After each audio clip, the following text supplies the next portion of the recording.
Hello friends and foes. As many of you know, I've reached a point in my TCG business where I have no choice but to leave TCG Player. I've covered that extensively in a couple other videos, but I'll summarize why I'm leaving TCG Player real quickly here.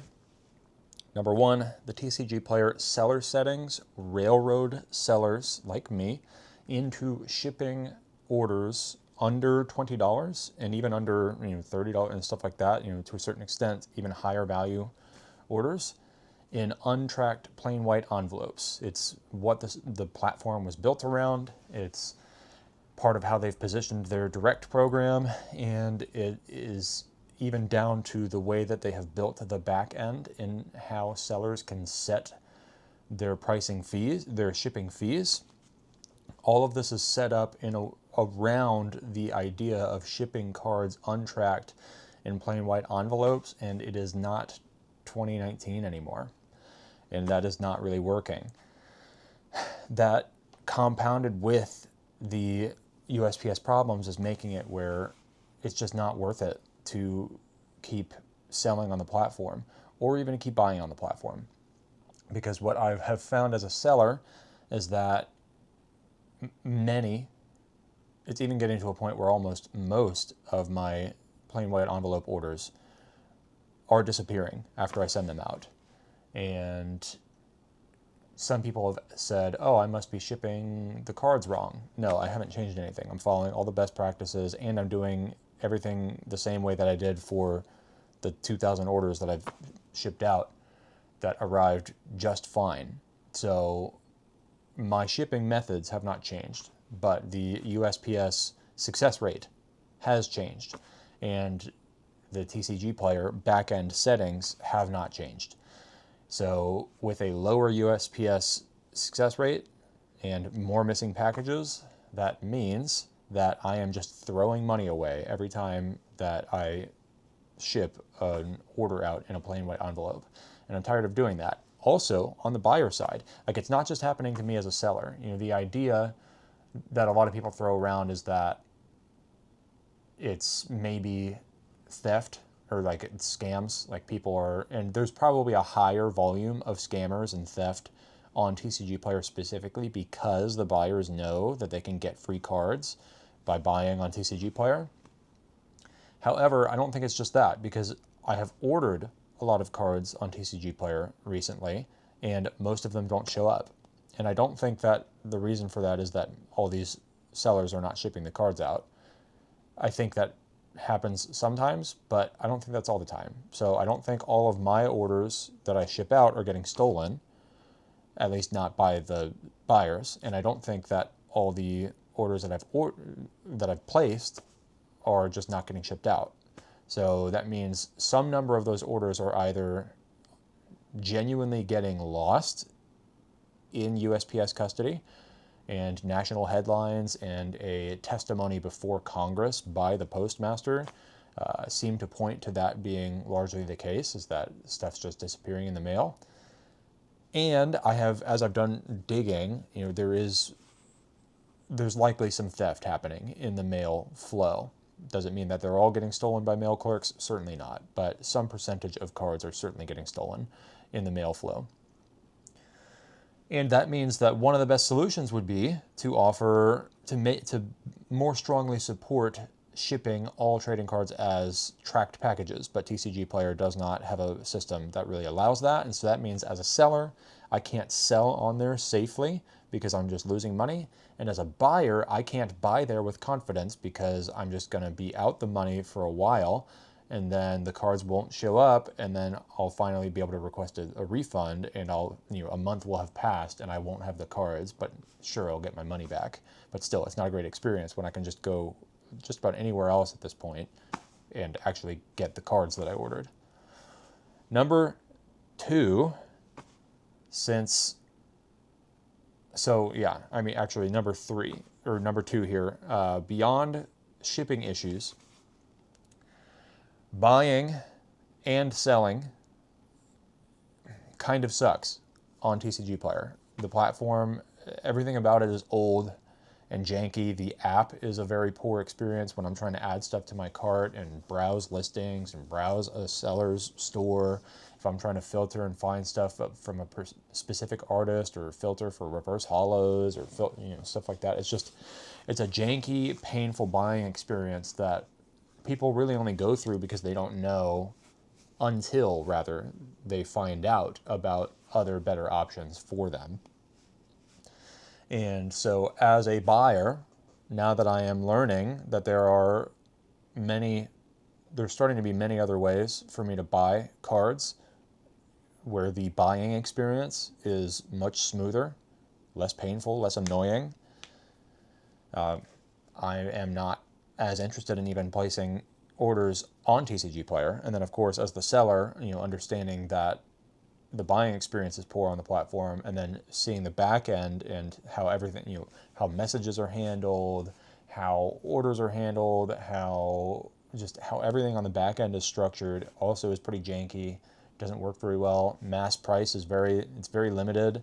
Not really useful for me with the direction I want to take the store. It's just not a great experience, in my opinion, on either side. And so again, like, as both a buyer and a seller, there's starting to be no real reason to stay, because the desktop experience is poor, the mobile experience is poor, and other platforms are just better on both sides. So then the third thing, the main third thing, is SortSwift. I'm using SortSwift. SortSwift has fundamentally transformed the way that I'm running this business, and in a lot of great ways. And the operational friction imposed by trying to sell on platforms that do not allow a SortSwift sync, like TCG Player and even Double Holo, which I've heard good things about, but they do not want to allow a SortSwift sync from their side, to my understanding, and neither does TCG Player. The additional burden that's going to be required for me to split my inventory and sell stuff exclusively on those platforms and try to build a position exclusively in the rankings exclusively on those platforms, I'm not certain it's worth it when I can easily synchronize across a handful of platforms that I am excited to start selling on with the power of SortSwift. And of course, there's always the ever-present option of selling on your own website, which as time goes on just gets easier and easier and easier. Again, thanks to SortSwift now, huge game changer. So, all that said, that's why I'm leaving TCG Player. So where am I moving to? I've also covered this in some previous videos, but I'm going deeper into the 4 locations that I'm moving to and the specific reasons why I've chosen them. So number 1 is Shopify. I have thousands of hours of experience with Shopify. I've built Shopify stores for clients. I've been involved in growing and managing Shopify stores in different niches. I've got a lot of experience under the hood. It is an excellent platform. In my opinion, it's overall the best platform for e-commerce sellers.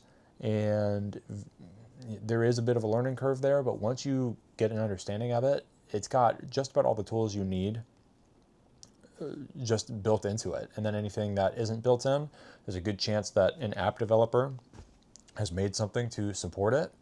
So Shopify, excellent, excellent, excellent e-commerce tool. The advantages that it will give me over selling on any marketplaces in general, of course, are I don't have to pay the marketplace fees. And so that is going to be a huge benefit, especially for stuff like sealed or higher value cards. If I can get the traffic to Shopify, then it's going to be in my best interest to sell that stuff there instead of on the other marketplace platforms. Also, though, the shopping experience, like the buying experience for my customers, is going to be fully customizable. I can set different types of filtering, search functions, I can create bundles and collections, I can be really creative with how I merchandise my products, I can set up discounts and customize my pricing, have super granular and detailed shipping settings that are going to work really well for my store and for my buyers. It's a no-brainer. The only really constraint, the only downside is that the only way you can sell on Shopify is by driving traffic there. I am fortunate in that respect, in the sense that I have a lot of marketing experience. So I'm going to be able to use my 2 YouTube channels, and then also Facebook, Instagram, social media stuff, and paid advertising, and my Discord and my email list. I'm going to use all that combination of elements to drive traffic to the Shopify store. And so all that stuff combined makes it pretty easy for me to justify building on Shopify and making that a priority. And last but not least, in respect to that, is the fact that SortSwift syncs very well with Shopify, is my understanding. I have been learning from some of the other community members. It's not perfect. No cross-platform synchronization is going to be 100% perfect all the time. No platform is perfect, but the sync is pretty clean, and that removes a lot of the operational burden that would have otherwise come from me having to build out the site, because I'm not going to have to go pull stock photos and titles and descriptions for thousands of SKUs. I can just push that out of SortSwift's database directly onto the store. And even stuff like books and manga that I want to be able to sell in the store, I'm going to be able to push that stuff through SortSwift to Shopify. So yeah, it makes a lot of sense for me to sell on Shopify. So that's one of the top priorities. Number 2, the biggest marketplace switch I'm going to be making is eBay. I'm figuring it all out. I have discovered that with my inventory, which is largely, it's pretty much entirely cards under $30 right now, and then in the long run I will sell some higher priced stuff, but right now, moving bulk and playable cards, I don't necessarily need a scanner, and I don't necessarily need photos of every single individual card, is my understanding. So I can push my cards to eBay pretty easily with SortSwift, because there's a full SortSwift sync, and the selling experience on eBay is overall pretty good. People overall appreciate eBay, particularly in comparison to TCG Player. It supports tracked plain white envelopes, so that I have some protection when I'm selling those cheaper card orders. And the shipping settings overall are pretty detailed, so I can change how I handle shipping based on different regions of the United States, which is super cool. Based on international, I can pretty easily sell internationally, which is pretty cool. And based on, I can set templates for single cards, sealed products if I wanted to, orders of multiple cards, and so orders at different values. Very granular shipping settings. I'm looking forward to being able to set up my store the way that I want it to be set up. That's pretty cool. And massive buyer pool. There's probably more buyers on eBay overall than there are on TCG Player. Now, the percentage that are trading card buyers, TCG Player may still have the advantage there, but I don't think that's going to hold up for long, because more people like myself are leaving TCG Player, both on the buyer side and the seller side, and the place that many of them are going is eBay. The sellers are going to eBay, and the buyers, particularly the collectors, are going to eBay, because it's harder and harder to, I've already talked to that enough. Big benefit of eBay in particular is that, as far as marketplaces go, it's pretty much the only one that is going to be compatible with everything that I actually want to sell. I want to sell many types of TCGs. I want to sell Pokemon, Magic the Gathering, Sorcery, Gundam, Union Arena, Dragon Ball Super, One Piece, Flesh and Blood, the new Naruto game when it comes out. I want to sell some of the Kayou stuff, collectible cards. I want to sell some of that. I'd be interested in maybe picking up and selling some of that CyberCel stuff. And I want to sell accessories. I want to sell binders. I want to sell sleeves. I want to sell top loaders. And I want to sell books and manga. I can sell all of that on eBay. And in some ways, it's going to be easier in certain cases to sell that stuff on eBay than it will be even on Shopify. So eBay, there's going to be a learning curve. There's going to be sort of an uphill battle in climbing the rankings and getting liquidity and building a reputation. But long term, it seems like it's going to be well worth it. So I might as well get started.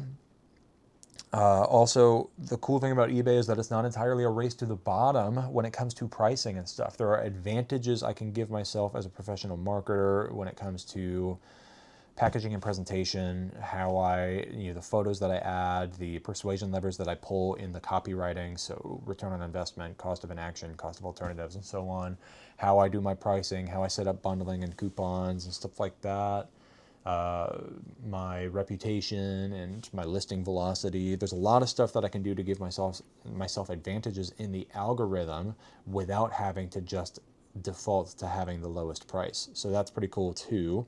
That means that there's going to be a little bit more room for arbitrage and profit there. And of course, I think I've already mentioned it, but there's a full SortSwift sync, which means that the operational headache of listing is going to be largely removed because I can just push from my central inventory intelligence software. So, other platform that I am looking at is Misprint. I've already started the onboarding process. I've already placed an order, and I'm waiting for those cards to arrive. I'm pretty impressed. The team at Misprint, as I've started to get to know them a little bit in Discord, they're cool. It seems to me that they care. They're passionate about what they're doing. They listen to the community, and they are constantly making changes and improving the platform based on what the sellers and the buyers want. I love that. I really love that. I am not seeing that from the big T. So that in and of itself is a huge draw for Misprint. The buying experience, like I said, is pretty clean, and it's getting better constantly because they're making changes. But already, as it is right now, the buying experience for raw singles is what I bought, but it looks like the buying and shopping experience for graded cards is also, and sealed, is also pretty clean and fairly intuitive. There's a little bit of a learning curve, but I think they're reducing some of that. They're adding more filtering and search functionality. Smooth buying experience. That's very important if you want to sell stuff. They honor tracked plain white envelopes. That's pretty huge. Their shipping policies also are set in such a way that even though I can't customize them, they still are overall good for sellers. And so I can work with the shipping settings, with the shipping policies that they have set, and I can set some floor prices that will protect my profit margins. And I feel I'm feeling pretty safe about selling stuff on that platform. So I have yet to launch. I'm still working on that. I will have to give more of an update once I go live, but I am optimistic and actually pretty excited about getting my stuff on that platform. Overall, I have noticed that it looks like I'm going to be able to sell stuff at higher prices there. Now, as more sellers come to the platform and set lower prices, that might change. But I think just because of the way the community is there and the way that the platform's set up, it seems like there's potential to sell at higher prices on particularly certain types of stuff like reverse holos, which I'm really bullish on the value of long term, because any specific reverse holo Pokemon card is actually going to be tougher to find than even a lot of rares and double rares. So, and what I'm seeing on Misprint is that hidden value of reverse holos seems to be reflected on the platform right now in the prices that I'm seeing. So that's pretty cool. Full SortSwift sync. To my understanding, it's a pretty clean sync, and they're active in the SortSwift community as well, and they actively work hand in hand with SortSwift to try to make that integration better all the time. I suppose the only downside is that the only TCG that you can sell on the platform is Pokemon. Now, it looks like you can sell beyond the TCG. I see stickers, I see other types of Pokemon merchandise and memorabilia on the platform, but like there's no One Piece, there's no Union Arena, there's no Gundam, there's no Magic the Gathering, there's no Sorcery. So if you're selling Pokemon stuff, it looks like it will be a good home, but obviously if you're selling other stuff, you're going to have to take it elsewhere. I think that's good though. The advantage of these niche platforms is that Misprint can focus exclusively on selling the Pokemon buying and selling community better than eBay can serve them and better than TCG Player can serve them, because they're serving a smaller subset of the community better. I like that. That's a strong advantage, and the SortSwift sync makes it kind of a no-brainer for me to start selling there. And then the last platform, the one that I've done the least research on, is Manapool. My understanding is that the seller protection there is very, very strong. Sellers are very happy there. They honor tracked plain white envelopes, to my understanding, and they have your back if something goes wrong in the mail, which that's happening a lot. And so that is a major benefit and a major draw for me. Buyers and sellers appear to love using Manapool for Magic the Gathering. It seems to have a strong player base among the buying community, so in that sense, it is a suitable replacement for selling Magic the Gathering to players, and to collectors, and of course people who are fleeing from TCG Player but who are buying Magic the Gathering stuff. What I'm noticing from other sellers who are in the communities I'm in is that the bulk liquidity on the platform seems to be very high. Stuff like basic lands, full art lands, playable cards seem to be moving in large quantities and rapidly. I have actually not seen a lot of that stuff moving on my TCG Player store. It might just be that I don't have a wide enough variety of SKUs listed. I don't know. But I'm looking forward to see if the 5,000 Magic cards, or I think I have 4,000 Magic cards, something like that, that are sitting in my inventory right now and not moving at all in TCG Player. I'm curious to see if they're going to move on Manapool. And the narrow focus, of course, like I mentioned with Misprint, they are exclusively focused, to my understanding, on Magic the Gathering, and that means that they can provide a better experience for MTG buyers and sellers, likely than eBay or TCG Player are going to be able to, because they can build features that are exclusive to Magic the Gathering merchandise. So that's pretty cool, and full SortSwift sync. So once again, it's pretty much a no-brainer for me. So that's where I'm at. I'm officially leaving TCG Player. I have pulled all my stuff down from the platform. I understand there may be some changes coming very soon to the platform, but at present, I'm not hugely optimistic about those. Maybe they'll release some features that will change my mind. We shall see. But I'm pretty excited. It sucks that I've had 0 sales for almost 2 weeks now because I've been dealing with this TCG Player, these problems. But I am looking forward. This set of challenges has been transformational for me, and I can feel that I have leveled up now as an entrepreneur by overcoming this and making a strategy. So the end result of this shakeup that I've had is that I'm going to have a much stronger, healthier business once I go live on Shopify, eBay, Misprint, and Manapool, thanks to the superpowers bestowed upon me by SortSwift. If you want to buy SortSwift, I've got an affiliate link in the description. That kicks me back a commission. It'd be super cool. Some announcements. Email list is growing. I'm going to be doing... So what I found out is there's an affiliate program inside Misprint, which is also pretty cool, where if you